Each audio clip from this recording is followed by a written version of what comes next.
भारत में चांदी पर निवेश करके चांदी काटने का मौका मिल रहा है, लेकिन दुनिया के कुछ डिजाइनर इंटरनेशनल न्यूज चैनल दुनिया की सबसे बड़ी प्लेन निर्माता कंपनियों को क्लीन चिट देने का माहौल तैयार कर रहे हैं ताकि ये विमान कंपनियां चांदी काटती रहें, उनकी प्रतिष्ठा पर कोई आंच ना आए, वो दुनिया के बड़े विमान हादसों के बाद जवाबदेही से बच सके।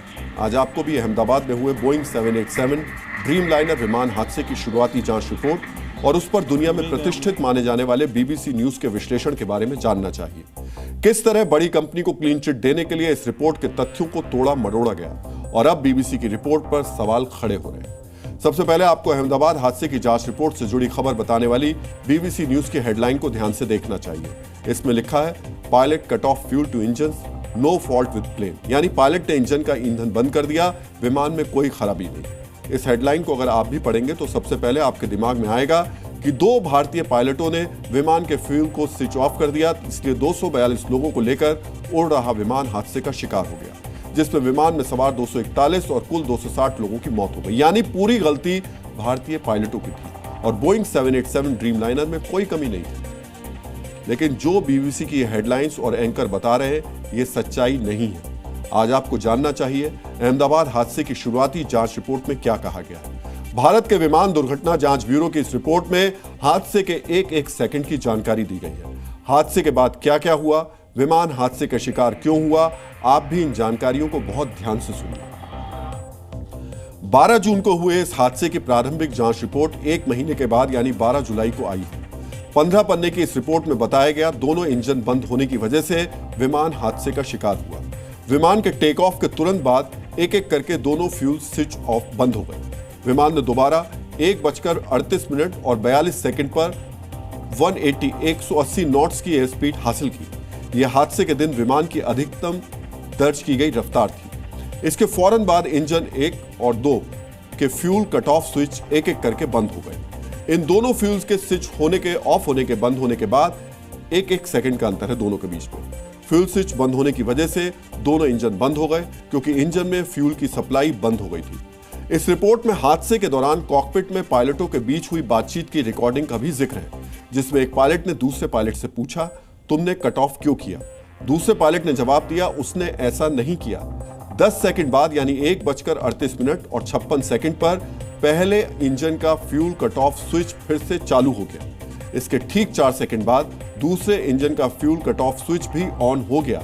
इसका मतलब यह है कि पायलट्स ने विमान को संभालने की कोशिश की होगी, लेकिन 9 सेकंड बाद यानी 1:39 और 5 सेकंड पर प्लेन के एक पायलट ने जमीन पर मौजूद एयर ट्रैफिक कंट्रोल अधिकारियों को मेडे मेडे का संदेश भेजा, जो क्रैश जैसे खतरे से पहले भेजा जाता है। ट्रैफिक कंट्रोल ने उनसे इस कॉल के बारे में पूछा तो उन्हें कोई जवाब नहीं मिला। थोड़ी देर में ट्रैफिक कंट्रोल ने विमान को क्रैश होते हुए देखा। इस रिपोर्ट में बताया गया है कि जब इंजन ने काम करना बंद कर दिया तो रैम एयर टरबाइन, जो एक छोटी प्रोपेलर जैसी डिवाइस होती है, अपने आप एक्टिव हो गई ताकि इमरजेंसी में विमान को हाइड्रोलिक पावर मिल सके। रिपोर्ट के मुताबिक उड़ान के रास्ते के आसपास किसी बड़े बर्ड एक्टिविटी की जानकारी नहीं मिली, यानी प्लेन से कोई पक्षी नहीं टकराया। और जैसा कि आप वीडियो में भी देख सकते हैं, एयरपोर्ट के रनवे की बाउंड्री पार करने से पहले ही विमान ने ऊंचाई खोनी शुरू कर दी थी और इसी वजह से दोबारा fuel cut off switch on होने के बावजूद प्लेन हादसे का शिकार हो गया। यह हादसे की शुरुआती रिपोर्ट है। इस रिपोर्ट में यह नहीं बताया गया कि फ्यूल स्विच कैसे बंद हुए, लेकिन बीबीसी के एंकर और हेडलाइंस ने भारतीय पायलट्स को दोषी बताकर विमान कंपनी को क्लीन चिट दे दी। आज आपको भी इस रिपोर्ट की असलियत और बीबीसी के फैलाए गए भ्रम के बारे में जानना चाहिए। बीबीसी की हेडलाइंस में बताया गया कि पायलट ने इंजन का फ्यूल स्विच बंद किया, लेकिन रिपोर्ट में बताया गया एक पायलट ने सिर्फ दूसरे पायलट से पूछा, क्या तुमने फ्यूल स्विच बंद किया है? जिसके जवाब में उसने कहा, उसने ऐसा नहीं किया। यानी पायलट्स ने फ्यूल स्विच नहीं बंद किए थे। बीबीसी की हेडलाइन में कहा गया विमान में कोई खराबी नहीं, जबकि प्रारंभिक रिपोर्ट में विमान को क्लीन चिट नहीं दी गई है और अभी भी यह पता किया जा रहा है ये फ्यूल स्विच एक एक करके कैसे बंद हुए, इसकी असली वजह क्या है। हेडलाइंस के अलावा इस रिपोर्ट की शुरुआत में एंकर ने कहा, एक पायलट ने दूसरे पायलट से पूछा, तुमने फ्यूल स्विच क्यों बंद कर दिए? लेकिन इस एंकर ने यह नहीं बताया कि दूसरे पायलट ने फौरन जवाब दिया था कि उसने ऐसा नहीं किया। बीबीसी के एंकर ने आगे कहा कि अब यह जांच पायलट्स के एक्शन पर फोकस हो गई, यानी बीबीसी के एंकर ने दुनिया को समझाने की कोशिश की कि जांच का दायरा अब विमान की खामियों से हटकर पायलट की गलती पर फोकस हो गया है। ये भी भ्रम फैलाने की साजिश थी, क्योंकि अमेरिका में हवाई सुरक्षा के मानकों को तय करने वाले फेडरल एविएशन एडमिनिस्ट्रेशन ने खुद 2018 में बोइंग 787 विमान में फ्यूल कंट्रोल स्विच लॉकिंग में खराबी को लेकर चेतावनी दी थी। यानी बीबीसी की इस रिपोर्ट में एंकर की कमेंट्री और हेडलाइन भारतीय पायलट्स के साथ एक बेईमानी है। और अब बीबीसी से सवाल पूछे जा रहे हैं, क्या यह बेईमानी जानबूझकर विमान कंपनी को बचाने की एक कोशिश है, बोइंग के पक्ष में भ्रम फैलाने की साजिश है?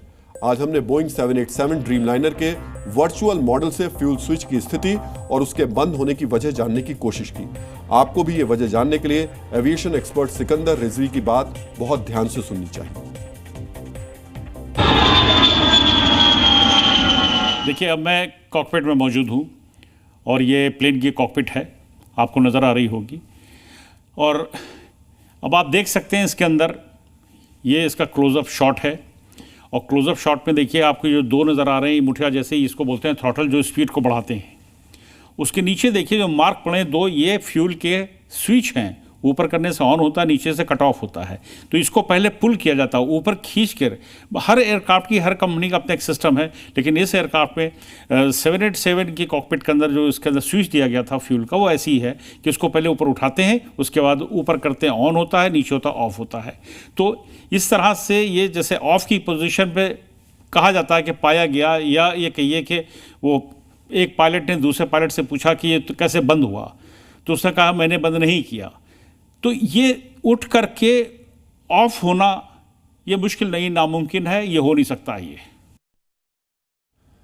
यानी ये फ्यूल स्विच बंद होना बहुत असामान्य घटना है जो किसी बड़ी तकनीकी खराबी की तरफ इशारा करती है। आज आपको प्लेन क्रैश रिपोर्ट के कुछ और हिस्सों के बारे में जानना चाहिए, जिसमें विमान के पायलट्स की फिटनेस और अनुभव की जानकारी दी गई है।